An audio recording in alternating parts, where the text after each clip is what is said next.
The wheel splintered with a crack that echoed across the Wolf Creek prairie like a rifle shot. Vivienne Laurent barely had time to register the jolt before her wagon lurched sideways, spilling sacks of dried beans across the hard pan. Grit rose in ochre plumes, mixing with the violet light of the descending sun that painted the distant mountains in shades of bruised plum and copper. She grabbed for the brake lever, heart hammering against her ribs, but the roan gelding screamed and reared.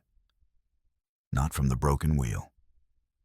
From the two riders emerging from the sagebrush, 50 yards out, rifles already raised to their shoulders.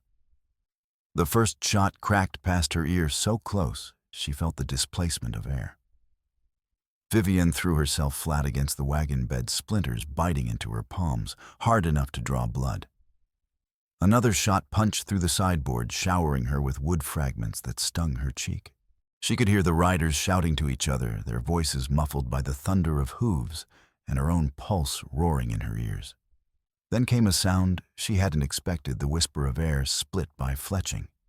From the porch of her cabin, a low-slung structure of weathered planks and stone chimney backing against a rocky outcrop, a figure moved with fluid precision.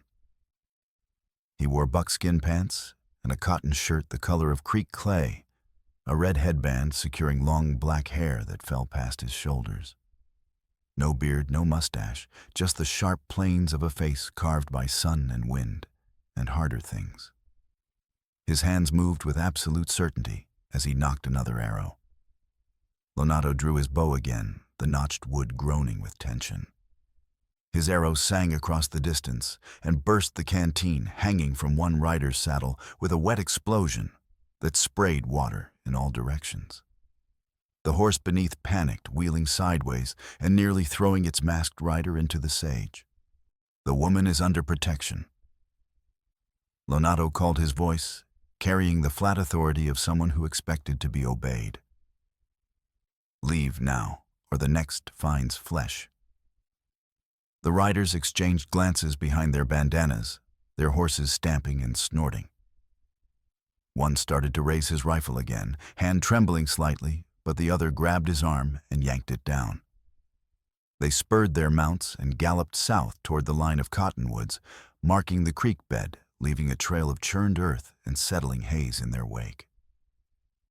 Vivienne's hands shook violently as she pushed herself up from the wagon bed. The roan stamped and snorted, still wild-eyed foam flecking his bit. She reached for the reins, but they'd tangled in the broken wheel assembly, knotted beyond her ability to free them quickly. Lonato appeared beside the wagon, so quietly, she startled her breath catching. He caught the reins with one gloved hand, speaking low Apache words to the horse, until it steadied his voice, a continuous murmur that seemed to flow like water over stone. Then his other hand closed around her elbow, helping her down from the tilted wagon bed with careful strength. His grip was firm but careful, and for a half heartbeat, their eyes met directly.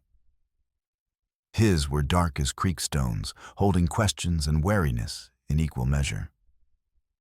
She felt the warmth of his palm through the worn cotton of her sleeve, felt the solid presence of him standing between her and the empty prairie where danger had just fled.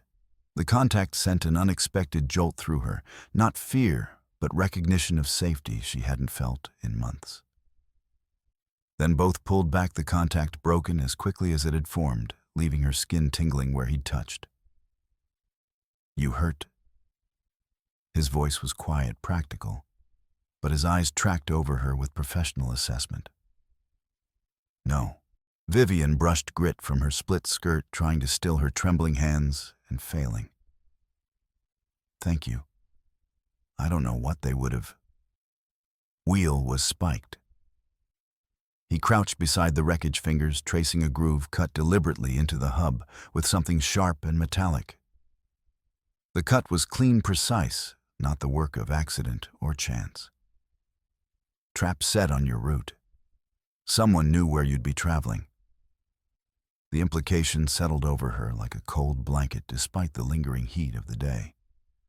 Someone had known where she'd be. Someone wanted her hurt or worse. Someone was watching her movements carefully enough to predict them. The sun touched the western mountains, and the temperature began its swift desert drop from scorching to frigid. Vivienne looked at the scattered beans rolling across the hardpan and the broken wagon that represented a week's wages, lost the stranger who just saved her life for the third time in as many weeks, and felt the story she thought had ended 6 months ago crack open again, revealing depths she hadn't yet plumbed and dangers she'd barely begun to understand. Wolf Creek wasn't much of a town, but it was what the territory had offered when Thomas Laurent had brought his bride west 3 years ago, with promises of honest journalism and frontier opportunity. 2 rutted streets intersected at the general store, forming a ragged cross of civilization amid the endless prairie that stretched in every direction until it met the blue mountains on the horizon. Boardwalks fronted weather-beaten buildings of the Lazy Susan Saloon with its painted sign, flaking in the relentless sun, Chateauarte. Finch's office with its red-painted surgery shingle fading to pink. The jail with bars over narrow windows that reflected the harsh light, and Hattie Boone's schoolhouse at the eastern edge, where children's voices sometimes rose in halting recitation. A single telegraph line stretched north to Fort Gibson, sagging between crooked poles that looked ready to topple in the next strong wind. The line worked intermittently when it worked at all, and Vivienne had learned not to trust it for anything urgent. The creek itself ran shallow most of the year, trickling down from the Blue Mountains, where mine tailings from the abandoned mercury works stained its waters orange in certain lights. Children played in it during summer, washing the prairie grit from their skin, and livestock drank from it without choice. Upstream, those mountains held secrets, played out veins, collapsed shafts that exhaled toxic air. And somewhere in the high country, a spring that fed the creek and every homestead that depended on it. Vivienne had come to understand the value of water in ways her New Orleans childhood, with its endless Mississippi and humid summers, had never prepared her for. Out here, water meant life or death, prosperity or ruin, and whoever controlled it controlled everything else. She was 34, though. The frontier had added lines around her eyes that made her look older in harsh light, younger when she smiled, which wasn't often anymore. Her dark hair shot through with early silver that caught the sunlight like wires she kept pinned in a practical knot at the nape of her neck. Her hands bore calluses from work her merchant father would have found unseemly for a woman of breeding. She wore split skirts for riding, and a man's canvas jacket against the chill concessions to survival that her dead husband had taught her during their brief time together. Thomas Laurent had been a journalist with ink-stained fingers and a conscience too large for the compromises most frontier towns demanded of their chroniclers.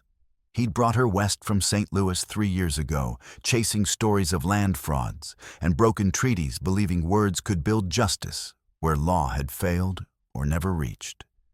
He'd believed in truth the way some men believed in gold or salvation, with absolute conviction that made him both admirable and dangerous. 6 months ago, he'd been found at the base of a cliff near the old mine, his neck broken at an unnatural angle, his notebooks scattered in the scrub oak and blowing away in the wind. Sheriff Pike had ruled it an accident, a careless step on loose rock during one of Thomas's survey expeditions. But Thomas had been a careful man, methodical in his habits, and the location had struck Vivienne as wrong from the moment she'd seen his body. He'd been investigating water rights, not mining claims. What had he been doing up there? The question had haunted her through 6 months of grief and poverty, and slowly dawning suspicion. The claim they'd filed sat 3 miles south of town, 40 acres of hardpan and sage, a cabin Thomas had built with his own hands.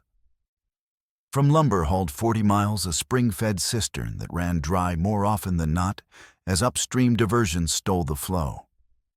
She'd managed to keep 2 goats alive, a few rows of struggling beans that produced barely enough to eat, and the roan gelding Thomas had bought from a cavalry deserter. The county had sent her a tax notice 30 days ago, overdue payments, final warning pending seizure. She had $37 to her name and no way to earn more before the deadline expired in 2 weeks. Lonato had appeared the week after Thomas died, materializing like smoke. She'd found him watering his paint horse at her cistern without permission, and her first instinct had been anger water was precious strangers were dangerous and she was alone. But he'd straightened from the trough and said, "Your man saved my life. I owe him protection until the debt is paid." That had been all he'd offered, and Vivian had been too exhausted by grief and fear to argue. He'd made camp on the rocky outcrop behind her cabin, a spot with clear sight lines to the road and the distant town. He tracked for hire, occasionally bringing her venison when hunting was good, and asked no questions she didn't volunteer. His presence should have frightened her, a solitary Apache in a territory that still remembered raids and reprisals. But instead, it had become oddly comforting. She'd learned his name was Lonato, that he was Chiricahua Apache, that the scar running from his collarbone to his ribs had come from cavalry sabers during a raid he wouldn't detail beyond saying the soldiers had been hunting his uncle's band. He was perhaps late 30s, moved like someone who'd spent his life reading landscapes for danger, and possessed a stillness that unnerved some townspeople, and comforted her in ways she didn't examine too closely. The debt he'd mentioned had deeper roots than she'd understood at first. Hattie Boone, the schoolteacher, had explained it one afternoon over bitter coffee in the ruined schoolhouse kitchen. "Your husband didn't just hide Lonato from cavalry," Hattie had said, stirring honey into her cup with deliberate slowness. "Saved him from a lynch mob outside the Lazy Susan. 3 drunk ranch hands wanted to string him up over a stolen horse he didn't take, belonged to one of Coe's men who'd lost at gambling and needed a scapegoat. Thomas stood between them with a shotgun and a speech about due process that made even those whiskey-soaked fools think twice. Then he vouched for Lonato. To Sheriff Pike, got him released from the jail cell where they'd thrown him. Even stitched up the beating they'd given him before Thomas arrived, broken ribs, split scalp, nearly lost an eye. That kind of debt doesn't get repaid with a handshake among his people. It's blood obligation." Vivian had nodded, understanding a little more why a solitary scout would haunt her property like a guardian ghost. Why he watched the road with such intensity, why he seemed to take her survival as personally as his own. Her allies in town were few but genuine, though fear made them cautious. Dr. Edward Finch was a Union Army veteran in his 50s, with steady hands and a morphine habit he'd mostly conquered after seeing too many field hospitals and too much suffering. He treated mercury poisoning cases from the creek, with increasing frequency children with tremors so violent they couldn't hold spoons, adults with bloody coughs that soaked their handkerchiefs, and had started asking questions about the old mine that made Sheriff Pike narrow his eyes and Valentine Coe's mouth tighten to a slash. Hattie Boone was 24, educated at a normal school in Kansas City, and possessed a spine of tempered steel beneath her cheerful exterior and fashionable calico dresses. She paid Vivian to mend clothes and copy lessons small wages that helped keep the tax collector at bay a little longer. Her schoolhouse doubled as the town's meeting hall, and she wasn't afraid to use that authority when necessary. William Carter, called Mild Mike by the saloon regulars who mistook patience for weakness, ran a cattle ranch east of town with his wife and 3 children under 8. He was decent, paid his debts on time, and voted his conscience when he could afford to. He tipped his hat to Vivienne on the street and didn't join the whispers that a widow woman living alone was either desperate or immoral or inviting trouble. The town's power, such as it was, rested in 2 men who'd forged an alliance that choked everything else. Sheriff Conrad Pike was 40-something with the build of a former boxer, going soft around the middle, and the ambition of someone who tasted authority and wanted more, always more. He was running for re-election on a platform of order and prosperity, which mostly meant looking the other way when certain people broke certain laws and enforcing regulations selectively against those who couldn't afford to protest. He wore a tin star and a Remington revolver, and an expression of perpetual calculation, as if every conversation was a chess game he was 3 moves ahead in. Valentine Coe owned the Lazy Susan, the old mercury mine, and enough water rights to strangle half the homesteads in the valley if he chose. He was 50 clean-shaven in an era of beards, and dressed like a Kansas City banker, even in the frontier, grit-tailored suits, polished boots, a gold watch chain that caught the light. He'd arrived 5 years ago with Eastern money and surveyor's maps, buying up claims and filing water rights faster than the territorial office could process them. He'd shut down the mine when mercury prices fell, but kept the upstream spring charging fees for access that rose every season like clockwork. Rumor said he'd funded Pike's campaign with amounts that made even saloon gamblers whistle. Rumor also said Pike's deputies Hook Hand Harry, who'd lost 3 fingers in a saloon knife fight and wore a crude iron prosthetic, and Bitter Sam, whose wife had left him for a traveling preacher and who'd been drinking ever since, did enforcement work that had nothing to do with law and everything to do with keeping Coe's interests secure. Thomas had been poking at that arrangement when he died, interviewing settlers about diverted streams and excessive fees, mapping original versus current water rights, building a case that would have exposed the whole corrupt system. 3 days after the wagon ambush, Lonato helped Vivian splice the wheel with rawhide strips he'd traded for at the general store. She held the coal oil lamp while he worked in the gathering dusk, their shoulders close enough that she could feel the warmth radiating from him in the cooling air. Their breaths fogged in the lamplight, mingling together before dissipating. "Hold," he said. And she shifted her grip on the wheel hub, steadying it against her knee. His hands moved with economical precision, no wasted motion, each knot tied with the kind of competence that came from years of self-reliance. She watched the play of muscle in his forearms, the concentration in his expression that made him seem both present and distant simultaneously. When he finished, he glanced up and found her looking. For a moment, neither moved, the lamp flickering between them, casting shadows that made his features seem carved from stone. Then he stood collecting his tools with methodical care, and the moment passed like smoke dissipating in wind. "Should hold until you can get proper repairs," he said, wiping his hands on his buckskin pants. "But don't load it heavy." "Thank you." Her voice came out quieter than she'd intended, almost intimate in the darkness. "For this? For the other day? For all of it?" He nodded, slinging his pack over one shoulder. "Debt's not paid yet." "Lonato?" She stopped him before he could disappear into the dark like he usually did. "Thomas would have called you friend, not debtor." His expression didn't change, but something shifted behind his eyes, a flicker of emotion quickly controlled.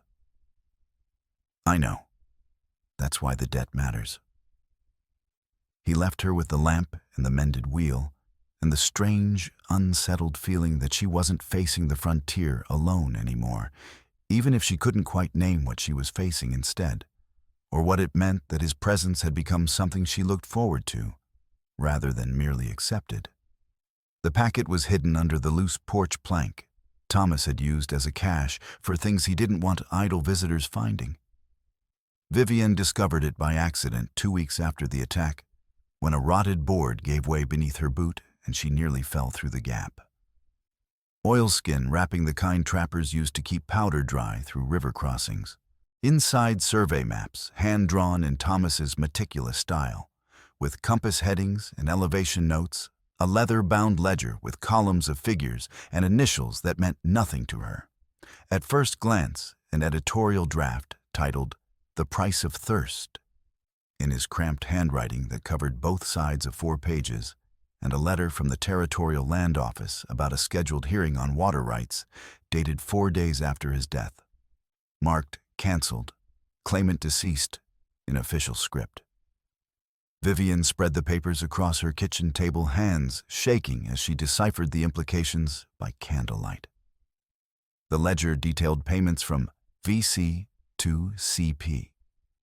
Valentine Co. to Conrad Pike, obvious now, in amounts that matched election expenses and then some. $500 in March for campaign materials. $300 in April for security services. $800 in May, listed simply as consultation fee. The numbers went back 2 years, a steady flow of money that painted a picture of systematic corruption. The maps showed the original spring boundaries versus Coe's claimed rights, with discrepancies marked in red ink. Coe had filed claims that extended his control nearly a mile beyond what the original territorial markers indicated, effectively capturing the entire upper watershed. The editorial draft was a broadside against corruption that Thomas had never lived to publish. When water becomes currency and sheriffs become collectors, justice runs as dry as the stolen streams. Valentine Co. has built an empire not through honest labor, but through manipulation of law and intimidation of those who dare question his expanding claims. He'd been building a case, not just against Coe's water monopoly, but against Pike's complicity in enforcing it through selective justice. And someone had known. She was still reading pulse, accelerating with each revelation, when she heard the horses approaching fast from the south. 2 riders moving at speed. She grabbed the papers, shoving them back into the oilskin with fumbling fingers, and had just reached the door when the first gunshot shattered her window in an explosion of glass. Vivienne hit the floor hard enough to knock the wind from her lungs, shards of window glass raining over her like hail. Another shot splintered the doorframe 6 inches from her head, sending splinters flying. She crawled toward the back wall where Thomas's old Sharps rifle hung on pegs, but before she could reach it, the smell hit her nose, and throat coal oil splashed against the cabin's south wall in quantities that could only mean deliberate arson. The acrid stink was followed immediately by the whoosh of ignition. Fire raced up the dry planks with terrifying speed.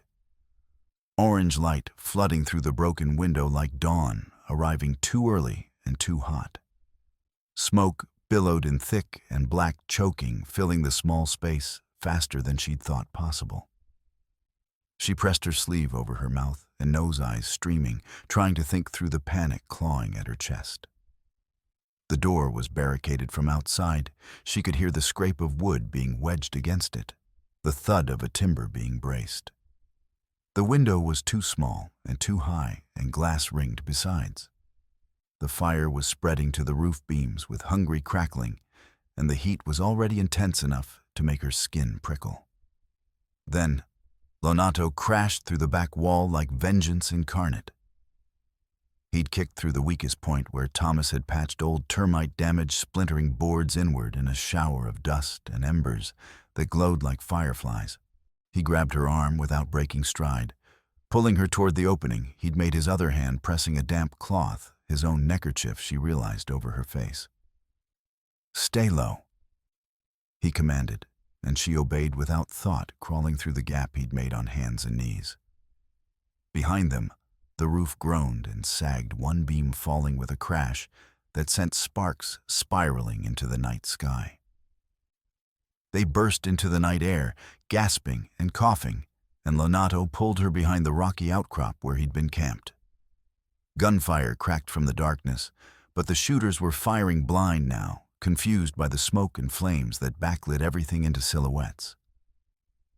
Lonato handed her his canteen, his movements calm despite the chaos.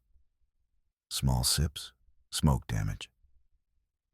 She drank coughing between swallows, while he watched the cabin burn with an expression that might have been sorrow or rage or both. The riders circled once more, shadows against the firelight that turned the whole scene into something from a nightmare, then galloped north toward town when no targets presented themselves. "Pike's men," Lonato said flatly. It wasn't a question. Vivienne nodded, still coughing hard enough to make her ribs ache. She tucked the oilskin packet inside her shirt before crawling through the wall, and she could feel it now pressed against her ribs, evidence and target both. The papers crinkled slightly with each breath she took. Lonato shifted closer, his shoulder touching hers, as they sat against the boulder, both watching the flames consume what little she'd had left. With surprising gentleness, he used the damp cloth to wipe ash from her face, his fingertips barely grazing her skin as he cleaned soot from her lashes with delicate care. She felt his breath steady, and even despite what they'd just survived against her wrist, where he held it gently to check her pulse with professional competence. Her own breathing gradually matched his rhythm without conscious effort, the panic subsiding into exhausted clarity. His hand was warm against her wrist, his touch careful, and she found herself acutely aware of every point of contact between them, shoulder, hip, the brush of his fingers. They wanted the papers, she said quietly when she could speak without coughing. Thomas found something worth killing for. And now you have it. Yes. He was silent for a long moment, watching the cabin collapse into embers that glowed like a dying constellation. Then he said, "Can't go back there. Pike will declare the land forfeit without a standing structure. Claim deadline won't matter if there's no residents to defend." She'd already thought of that, the legal implications spinning through her mind, even as flames consumed her home. Without the cabin, she had no legal residence. Without legal residence, the claim reverted to territorial holding, which meant Co. could buy it at auction for pennies on the dollar, and no one would question it. "I'm not giving up," she said, surprising herself with the steel in her voice. "Whatever Thomas found, it was worth his life. I won't let it be for nothing. I won't let them win." Lonato looked at her, then his dark eyes reflecting the dying firelight, studying her face as if seeing something new. "Then we keep you alive, long enough to use it."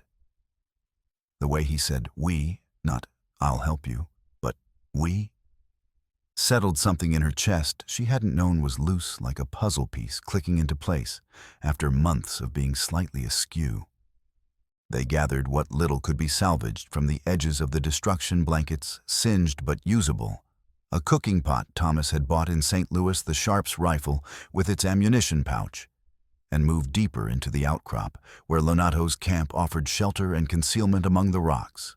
As dawn grayed, the eastern sky painting the mountains in shades of pearl and rose, Vivienne unfolded the oilskin packet and began to read aloud, sharing Thomas's discoveries with the one person she trusted to understand what came next and what it would cost them both. By noon the next day, Sheriff Pike rode out to the smoldering ruins with Hook Hand Harry in tow, both men's faces carefully arranged in expressions of concern that didn't reach their eyes. Vivienne watched from a crevice in the rocks, while Lonato stood visible on the outcrop bow, unstrung, but within easy reach, a silent statement of presence and capability. Pike surveyed the wreckage with practiced assessment, then called up to the rocks in a voice pitched to Carrie. "Ms. Laurent, you up there?" She descended carefully, keeping the packet hidden in her saddlebag back at camp, and her expression neutral. Pike's face arranged itself into professional sympathy, but his eyes remained cold as creek stones in winter.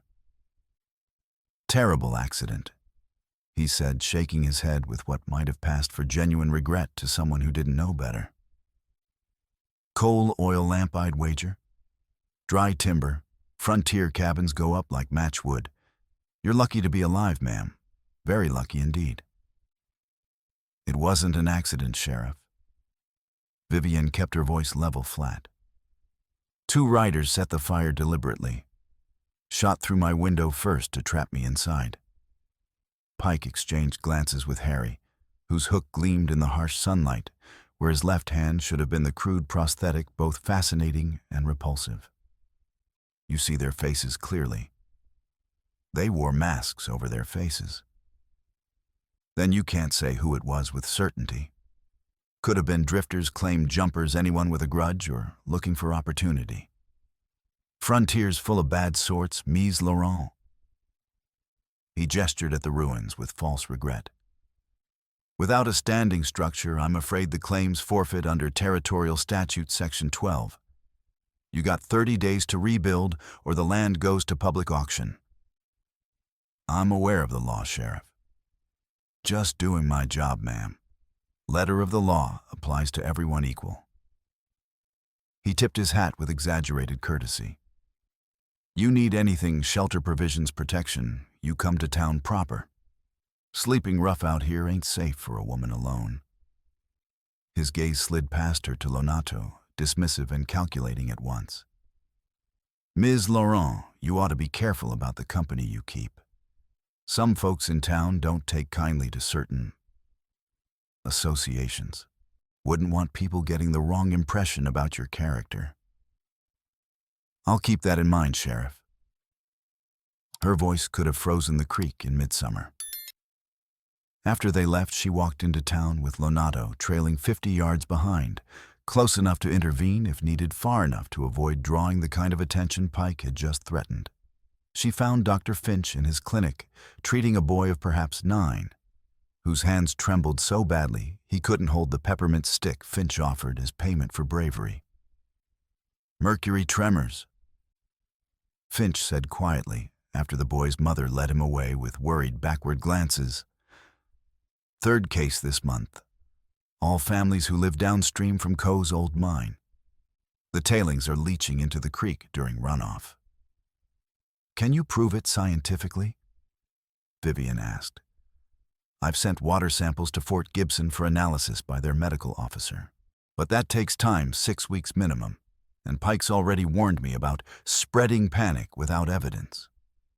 Finch cleaned his spectacles with shaking hands, exhaustion evident in every line of his face. Your husband was documenting this systematically. He had notebooks full of interviews, dates, symptoms. He knew exactly what was happening. Vivian felt the weight of the packet like a brand against her skin. I found his notes. All of them. Finch's head snapped up, hope and fear warring in his expression. Where are they now? Hidden. Safe as I can make them. Keep them that way. Guard them with your life. He glanced toward the window nervously. Pike's got the election in 2 weeks. If Coe's funding him the way rumor suggests, and Thomas's evidence surfaces before the vote, they'll do worse than burn a cabin. That evening, Vivian and Lonato made camp in a defensible canyon away from established trails. While she cleaned the Sharp's carbine Thomas had left behind, Lonato showed her how to read the prairie for approaching riders, the characteristic haze of horse-stirred earth, the way birds scattered in waves ahead of movement, how grass bent differently under hooves versus wind. You'll need to know how to use that rifle properly, he said, nodding at the Sharps, not just carry it. At dawn the next morning, he began teaching her. He set up targets rocks balanced on a distant outcrop and showed her the basics of loading, aiming, breathing control. When she raised the rifle the first time, her stance was all wrong. Here, he said, moving behind her. His hand settled on her shoulders, adjusting her position with careful precision. Feet wider. Hip angled like this. His voice was close to her ear, his chest against her back. The recoil will try to throw you. You need to be grounded. She felt the warmth of him through her clothes, felt his breath against her neck as he sighted along the barrel with her. Her own breathing quickened, not from fear, but from acute awareness of every point of contact. Don't pull the trigger like you're yanking a rope. He set his hands guiding hers on the stock. Squeeze slow and steady, like holding water without spilling a drop. She tried feeling the mechanism give smoothly under gradual pressure. The shot cracked across the canyon, the recoil slamming into her shoulder, but her stance held. The target rock exploded into fragments. Good, he said quietly, and she heard satisfaction in his voice. But he didn't immediately step back. For a heartbeat longer they stood like that, his hands still on her shoulders, before he released her and moved away. When she lowered the rifle and turned, their eyes caught and held for 2 heartbeats too long. Something passed between them in that glance, recognition, attraction, the weight of shared danger, before he looked away, was busying himself with ammunition. The next days blurred into a rhythm of survival and evasion. Pike's harassment escalated steadily. A snare wire stretched across her usual trail that Lonato spotted just in time, the braided steel glinting in afternoon sun. He cut it down with grim efficiency. "Meant to kill or seriously maim," he said, examining the setup. "Set by someone who knows how to hunt humans. Someone's tracking your routes, learning your patterns." They altered their movements immediately, taking unpredictable paths, camping in new locations each night. But the threats kept coming. 3 days later, at the town water trough, Bitter Sam accidentally knocked Vivian's bucket over with his boot and stepped close enough that she could smell whiskey on his breath. "Accidents happen a lot around you, Ms. Laurent," he said softly, his voice carrying barely concealed threat. "Be a real shame if more did. Might be you should consider moving on. Fresh start somewhere else." Before she could respond, Lonato appeared at her elbow, like a summoned spirit, saying nothing, just standing there with his hand resting on his belt knife. Sam backed off with a sneer, but the message was clear. Pike's patience was running out. The following week brought the most dangerous escalation yet. They decided to risk sending a telegraph to the territorial office in Santa Fe, requesting an emergency hearing on water rights. Hattie had made copies of key documents using precious carbon paper, and Vivian had sewn the originals into the lining of her split skirt. They entered town at dawn, hoping to avoid attention. Hattie met them near the general store, her face tight with worry. "Pike's got Sam watching the telegraph office since yesterday," she whispered. "He knows you'll try to send word out eventually." "Can you create a distraction?" Vivian asked. Hattie's face lit with determined mischief. "Give me 10 minutes. What she created was magnificent, an accidentally overturned crate of primers outside the general store, the small percussion caps bouncing and rolling across the boardwalk, while Hattie shrieked about explosion danger. Half the town came running, including Bitter Sam. Vivienne and Lonato slipped into the telegraph office. The operator, Nervous Jeffries, looked up with wide eyes. "I need to send an urgent message to Santa Fe," Vivienne said, laying coins on the counter. Jeffries licked his lips nervously. "The line's been having trouble. Maintenance issues." Lonato moved past him to examine the equipment. One look at the junction box confirmed their fear. The wire had been deliberately cut, copper ends separated by several inches. "When did this happen?" Lonato's voice was flat dangerous. This morning I came in and..." The door banged open. Hook Hand Harry filled the frame hand on his revolver. "Trespassing on federal telegraph property. That's a serious offense." Behind him, Bitter Sam pushed through the dispersing crowd from Hattie's primer incident rifle in hand. "We're leaving," Vivienne said. But Harry blocked the door. "Not so fast. Sheriff wants a word." Lonato's hand dropped to his knife. "Move aside." Harry grinned, showing tobacco-stained teeth. "Make me Apache." What happened next was too fast to fully follow. Lonato feinted left. Harry drew his revolver, and Lonato's knife was suddenly at Harry's throat before the hammer could fall. They froze Harry with his gun half raised, Lonato with his blade, drawing a thin line of red. "We're leaving now," Lonato repeated with deadly calm. "Drop the gun or I open your throat." Harry's fingers trembled, then opened. The revolver clattered to the boards. Lonato kicked it aside and backed toward the door, pulling Vivian with him. Outside, Sam had his rifle raised, but Hattie was in the way, accidentally, stumbling into his line of fire. William Carter had appeared from somewhere, his hand on Sam's shoulder, saying something urgent about not shooting in crowds. They ran for the horses. A bullet cracked past Sam had shoved Hattie aside, and Vivienne felt splinters from the hitching post sting her cheek. Lonato boosted her into the saddle, then mounted his paint in one fluid motion.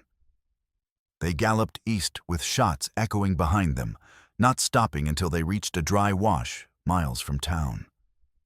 Only then did Vivienne see the blood blooming on Lonato's left sleeve. "You're hit. Just a graze. Keep moving." But when they reached their new camp, she made him sit while she examined the wound. The bullet had carved a furrow through his upper arm muscle, painful but not crippling. She cleaned it with precious whiskey from their supplies, her hands steadier than when she'd been shot at, because this was something concrete she could fix. He watched her work with jaw tight against pain, and when she tied off the bandage, he caught her wrist gently. "You don't scare easy," he said. She met his eyes, aware of how close they were. "Neither do you."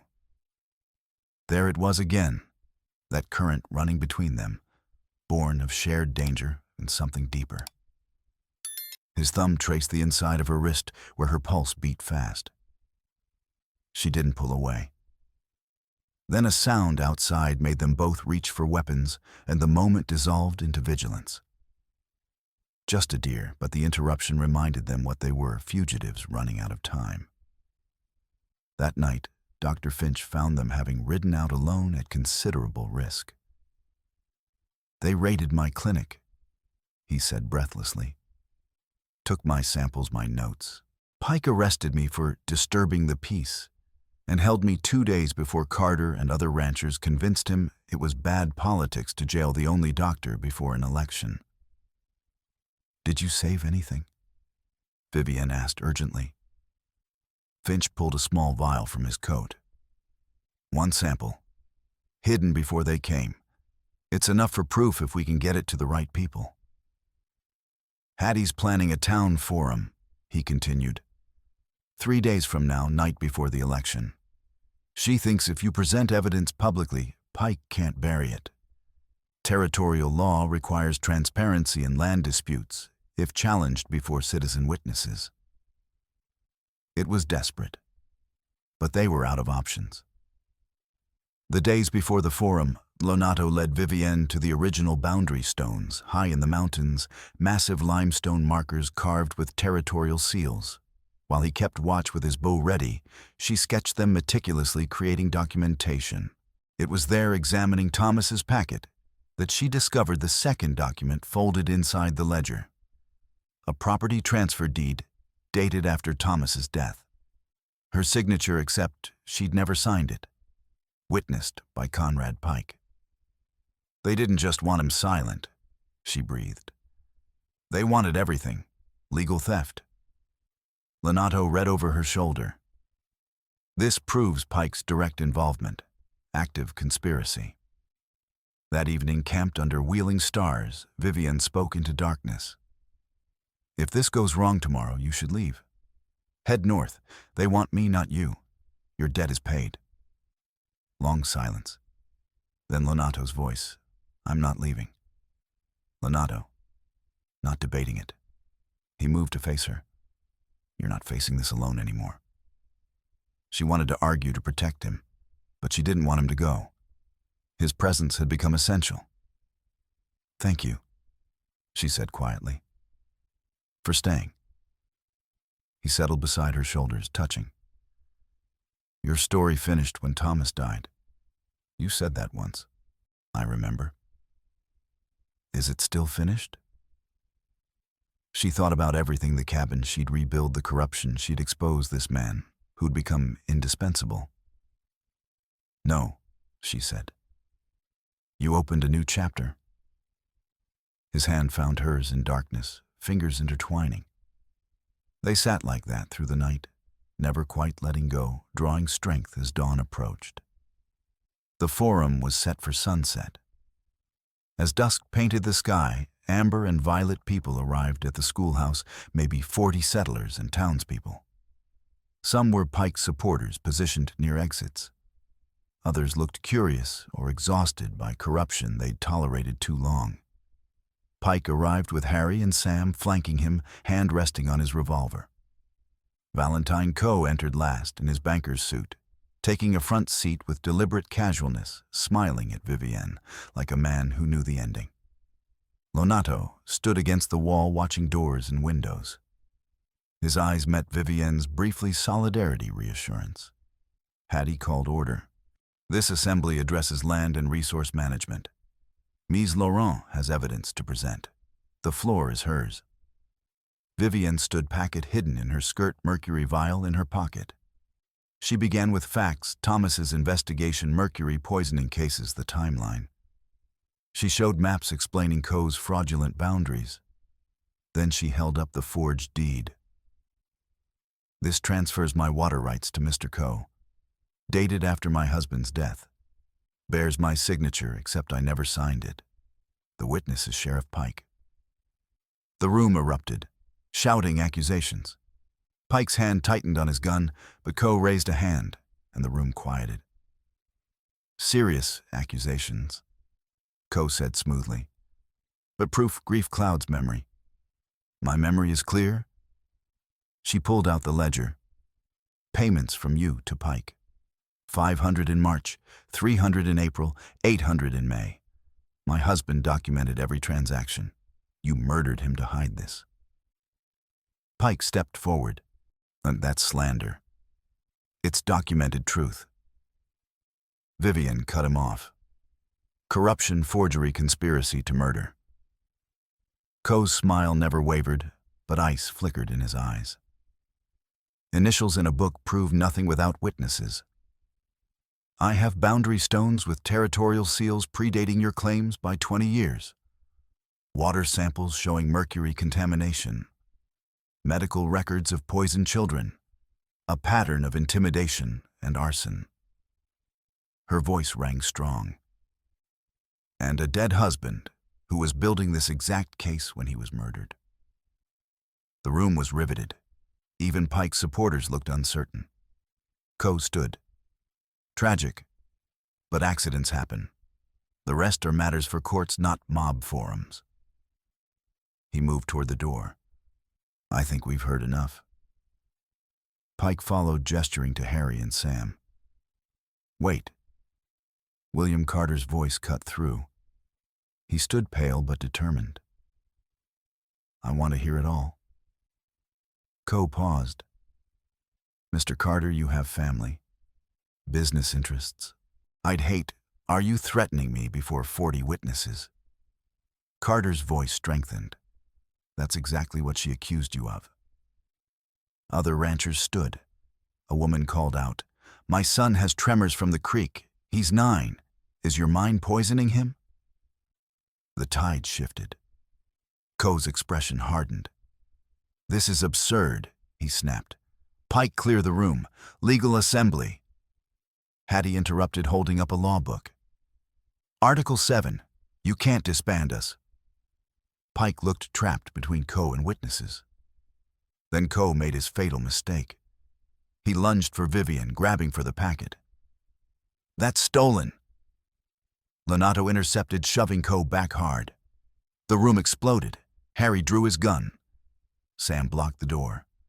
Pike shouted for order. In the chaos, someone knocked over the coal oil lamp. Fire spread across dry floorboards with terrifying speed. People stampeded, screaming. Vivienne clutched the packet, fighting the surge. Pike grabbed her arm. You're under arrest. She drove her elbow into his stomach and twisted away, but he caught her skirt, tearing fabric. The packet fell, papers scattering across burning floor. Vivienne dropped to her knees, snatching pages from flames with bare hands. One corner of the deed was charring. She beat out fire, blistering her palms, but saved it. Lonato appeared through smoke, pulling her toward the window. They crashed through together, landing outside where people fled. The spring. Hattie's voice cut through chaos, urgent and terrified. Sam and Harry, I overheard them earlier. They're at the spring right now, destroying the boundary stones while we're all here distracted. That's why Ko kept stalling. It was all planned. Vivian's blood turned to ice. She looked at Lonato. His face was grim. They planned this, he confirmed. Distraction here while they destroy evidence up there. Without the stones, your maps mean nothing. Behind them, the schoolhouse burned, but Vivian was already running for the horses. We have to stop them, she said. Those stones are everything. The ride to the spring was desperate, a race against destruction and time. Mountains were black silhouettes against sky holding last traces of twilight. But darkness fell fast. Vivian's burned hands throbbed, blisters rising. But she gripped reins and rode harder than ever, Lonato beside her, both pushing exhausted horses toward high country. They saw smoke before reaching the spring black against deepening blue smell of coal oil and burning sagebrush on wind. They're already there, Lonato said, urging his paint faster. Cresting the final ridge, the scene confirmed worst fears. Bitter Sam and Hook Hand. Harry had built a bonfire, consuming survey stakes flames reaching high. They used iron bars to pry at boundary stones, trying to topple and crack the massive limestone markers. The men worked with desperate purpose, sweat gleaming in firelight. 2 against 2, Vivian said, checking the sharps. Look closer. She did. Her stomach dropped. Valentine Coe stood near the fire rifle in hand, suit jacket discarded. Beside him, Sheriff Pike himself, also armed, looking haggard. 4 against 2, Lonato corrected. And they have high ground. We don't have choice. Vivian's voice was steel. Those stones are the only physical proof. If they're destroyed, we lose everything. Then we don't let them be destroyed. He drew his bow, nocking an arrow. Stay behind cover. When I draw their fire, you get to the stones. That's suicide. It's the only way. His eyes met hers, intense. Trust me. She did. Completely. Be careful. Something flickered in his expression. Warmth, determination. Always am. They dismounted, crept closer through rocks. Bonfire illuminated the spring area, leaving approaches in shadow. Vivian heard Sam cursing as his bar slipped Harry's harsh breathing, giving orders to work faster. Lonato positioned himself on higher ground, giving angles on all 4 men. He looked at Vivian one more time, a moment, holding everything unsaid, then stepped into view and loosed his first arrow. It struck ground inches from Pike's boot. The sheriff yelped, dove for cover. The Apache! Coe shouted, raising his rifle. There, gunfire erupted.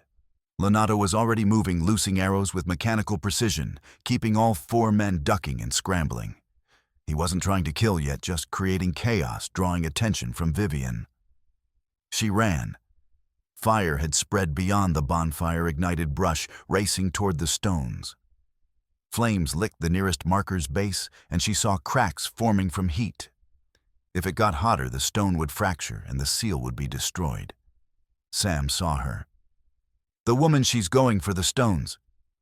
He raised his rifle, but Lonato's arrow struck it from his hands with force that numbed his fingers. Sam roared, abandoned the weapon, grabbed the iron bar like a club. Vivian reached the fire, grabbed canvas tarp from supply pile, dunked it completely in the spring's cold water. Weight nearly pulled her down, her burned hands screaming, but she hauled it up and charged into flames. Heat seared her lungs, even through wet cloth pressed to her face. Smoke blinded her, but she knew where stones stood from sketches. She threw soaked canvas over the nearest marker, smothering flames, then beat at burning brush with desperate strength. A shadow loomed through smoke, Harry Hook gleaming, swinging at her head. Vivian dropped flat, the prosthetic whistling over. She kicked his knee. He stumbled, she rolled from another swing. Then Lonato was there, having closed distance in seconds. He drove his bow tip into Harry's stomach, doubling him over, then brought his knife up as Sam charged with the iron bar. They clashed brutally. Sam swung the bar like a club. Lonato ducked under it, slashed Sam's arm, drew blood. Sam roared, swung again, connected with Lonato's shoulder, hard enough to stagger him. Vivian kept fighting fire world narrowed to flame and smoke and stones she had to save. Canvas was steaming, drying from heat. She dunked it again, movements mechanical with exhaustion. A gunshot cracked, close, ringing her ears. She turned to see Ko advancing through smoke rifle raised for another shot. But before he could fire, a figure barreled into him from the side, William Carter, who'd ridden up with 3 other ranchers, all armed. "That's enough," Carter shouted, wrestling Ko's rifle away. "It's over." The ranchers converged. One grabbed Harry, gasping for breath. Another helped subdue Sam, whose arm bled freely. Pike stood, frozen revolver dangling from nerveless fingers, watching his world collapse. Vivienne beat out the last flames around boundary stones, then collapsed against the nearest marker, coughing violently, crying from smoke and relief.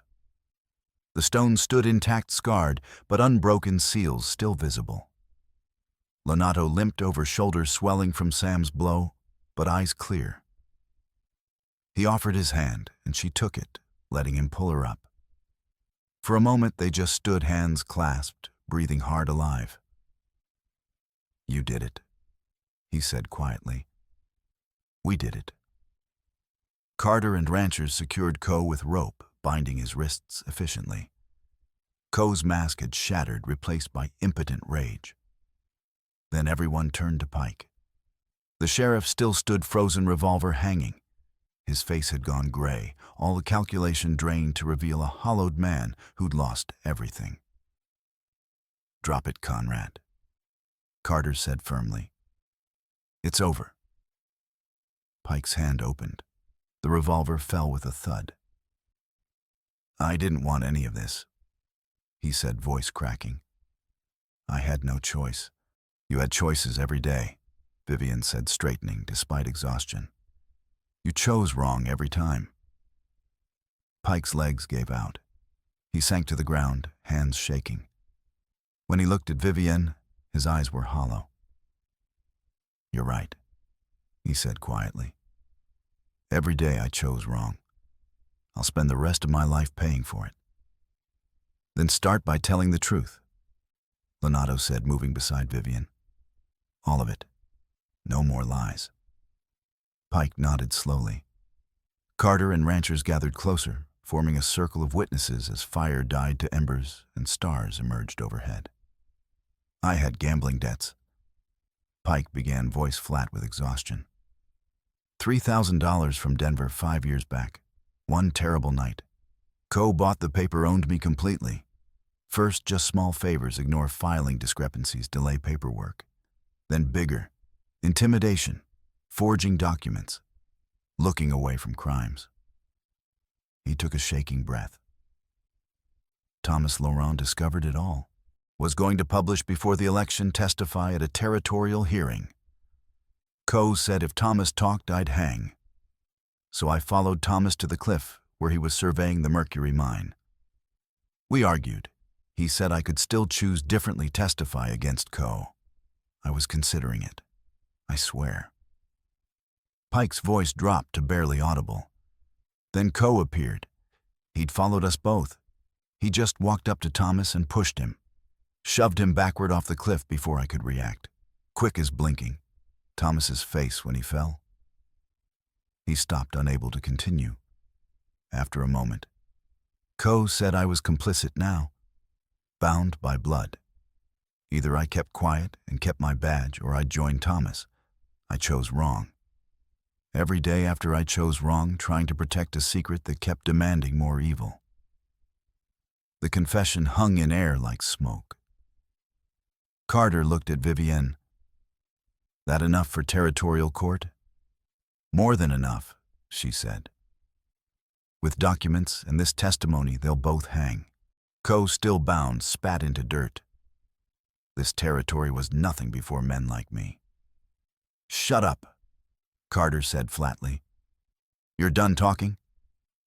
They secured both prisoners and descended as dawn broke over mountains, painting sky rose and gold. Vivienne rode beside Lonato, horses close. Neither spoke much, but when she swayed with exhaustion, his hand reached out to steady her, and she leaned into the touch. They'd won. Against corruption and violence and power, they'd won. The cost was high, her hands blistered, his shoulder-bruised schoolhouse destroyed. But the stones stood intact, evidence preserved, justice within reach. As they entered Wolf Creek with dawn, Vivienne felt something she hadn't felt in 6 months. Not just hope, but certainty. The fight wasn't over. There would be trials and testimony, but the worst was behind them. And she wasn't facing any of it alone. The territorial judge arrived within a week. Judge Marcus Whitmore, gray-haired veteran who'd seen every frontier corruption scheme. He convened emergency hearing in the Lazy Susan largest intact building. Vivienne presented everything: maps, forged deed ledger, medical samples, testimony about attacks. Lonato testified about finding Pike at the cliff where Thomas died. Details suggesting murder scuffed earth spectacles too far from body. When she finished, Judge Whitmore turned to Pike. "Do you contest these allegations?" Pike, looking smaller than a week ago, glanced at Coe, who sat rigid and silent, then made his final choice. "No, Your Honor. They're true." The courtroom erupted. The judge gavelled silence. "Explain yourself fully." Pike's confession came in monotone, repeating what he'd said at the spring, but now under oath, officially recorded. When he described Coe pushing Thomas, several people gasped. Judge Whitmore turned his measured gaze on Coe. Anything to say. Coe stood, lawyer instincts taking over. "Pike is corrupt and confessed, trying to reduce guilt by implicating me. His word is worthless. No physical evidence links me to Laurent's death, just his self-serving lies." "Except," the judge said quietly, "for the ledger, forged documents bearing your name, water fraud, benefiting only you, documented violence, and Pike's confession corroborated by physical evidence and multiple witnesses." He let that hang. "Conspiracy to murder, fraud, water rights violations, arson, assault, official corruption.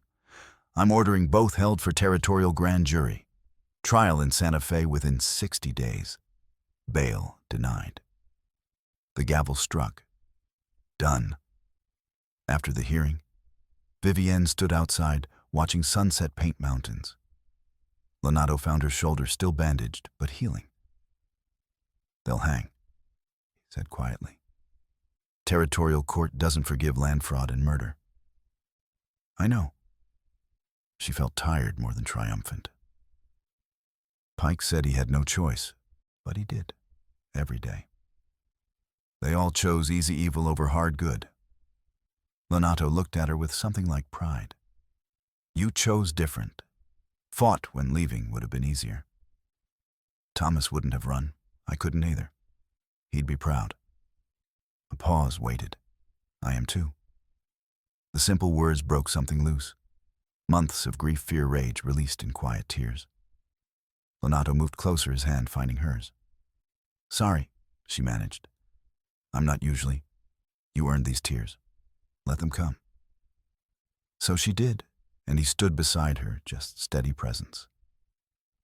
When she finally steadied, she realized his thumb was tracing circles on her wrist, unconscious and tender. She didn't pull away. The judge's ruling on the spring came 2 days later. He declared water common property under federal supervision exactly as original markers established.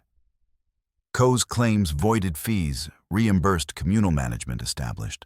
Mercury contamination addressed Finch, supervised settling ponds, engineers capped leaching shafts. Would take years to fully clean the creek, but children would stop trembling within months. Vivienne's claim restored back taxes waived. She received settlement from Coe's seized assets to rebuild not a fortune, but enough. Thomas's editorial ran in 3 newspapers, sparking investigations in other counties. 10 days later, Vivienne began rebuilding. Lonato appeared first morning with timber and tools, just starting work without asking. "You don't have to," she said. "I know. The debt's paid. You're free." He paused, looking at her directly. "That why you think I'm here?" She held his gaze. "Isn't it?" "Maybe at first."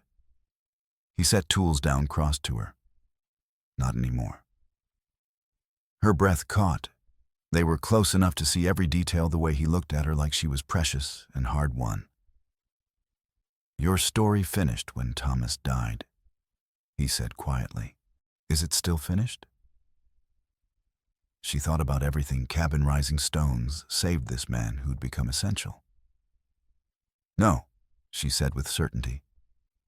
"It's not finished. You opened a new chapter."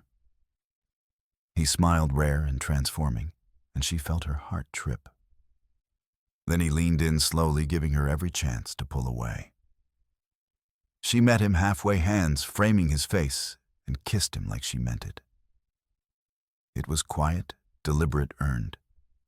His lips were warm, his hands careful on her waist. When they broke apart, he smiled against her forehead. "Story finished?" he asked softly. "Was," she said. "Till you." The cabin rose. Over 3 weeks, Lonato working beside her, daily teaching skills Thomas never had. Night before completion, they sat on porch steps, watching stars emerge. "What happens now?" she asked. "After everything settles?" "What do you want?" she considered. "Stay here. Keep writing truth like Thomas would have. And..." She hesitated. "I want you to stay too, if you want to." Quiet stretched. Then, "I want to. Been drifting long. Wouldn't mind having a place to be. With you. Just a cabin and 40 acres and a stubborn woman. Sounds right to me." She looked at him, this Apache scout with honor deeper than law. "Town won't always be welcoming. Some won't accept us together. Let them talk. Stayed through worse. Not going anywhere unless you want me to." "I don't." He kissed her, tender and sure. She kissed back with certainty of someone who'd found what she needed, not replacement for loss, but something new and equally valuable. The trial happened in Santa Fe 7 weeks later. Took 4 days. The surprise came during sentencing. Pike had prepared a statement with his lawyer's help. "Your Honor," he said, gaunt from custody, "I want the record clear about why I did this. Not as excuse, there is none, but so this corruption can't hide again." He described Coe's threats in detail: family endangered, financial ruin, promised systematic fear as weapon. He made me believe I had no choice. But I did. Every day I could have chosen truth. I didn't. Thomas Laurent died because of my cowardice. He looked at Vivienne. "I can't make it right. Can't bring him back. But I can tell truth now. Valentine Coe is guilty of everything charged. He murdered Thomas Laurent with his own hands while I watched. And I'll testify to it anywhere, anytime, for whatever worth it has." The confession was devastating. Combined with physical evidence, conviction was certain. Valentine Coe received death by hanging. Conrad Pike received 25 years hard labor parole, possible after 12, with continued cooperation. When verdicts were read, Coe finally broke silence. "This territory was nothing before me. Dust and savages and dreamers. I built something real, created order, and this is how vision gets repaid." Judge Whitmore's gavel cut him off. "You built tyranny on theft and murder. This territory has no need for it." Coe was led away ranting. Pike went quietly, eyes down, shoulders bowed under guilt's weight. Outside, Vivienne breathed Santa Fe air and felt the weight lift. Burden of unfinished justice finally resolved. "Finished now?" Lonato asked, taking her hand. "Finished. We can go home." They rode back over 4 days. Cabin was complete when they arrived. Carter and others had finished it, a gesture of community. Vivian walked through touching fresh beams, rebuilt fireplace, new window glass. It was hers. Really hers now, earned through refusal to surrender. That evening, she and Leonardo stood on the threshold watching sunset paint prairie gold. Spring bubbled clear behind them.